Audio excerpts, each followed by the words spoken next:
ये वाले गेशी मालूमात दिया गया वास्ता मस्तूंग रिपोर्टर फैज दुरानी अमरादारी करेंगे। जी फैज दुरानी।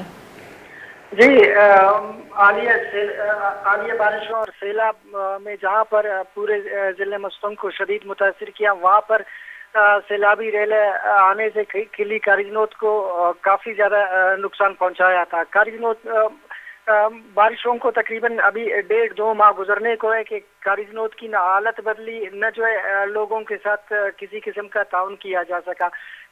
तकरीबन किली कारिजनोत में इस वक्त भी कोई 100 के लगभग ऐसे घराने हैं जो सैलाब से शदीद मुतासिर हुए थे और उनके सरों से छत्ते भी चले गए थे। अब भी कसम पुरसी की जिंदगी गुजारने पर अहलिया ने कारिजनोत मजबूर है। तो मैंने जब वहाँ पे मुतासरीन से मालूमात ली तो मुतासरीन का कहना था कि हमारे साथ सूबाई हुकूमत या इंतज़ामिया या जो है PDMA की जानिब से किसी किस्म की भी ताउन या मदद नहीं की गई। अलबत्ता चंद टेंट्स वगैरह हमें मुहैया कर दी गई थी। इसके अलावा दीगर तंजीमों की जानिब से चंद दिनों तक उन्हें खाने पीने की अशिया फराम कर दी गई थी।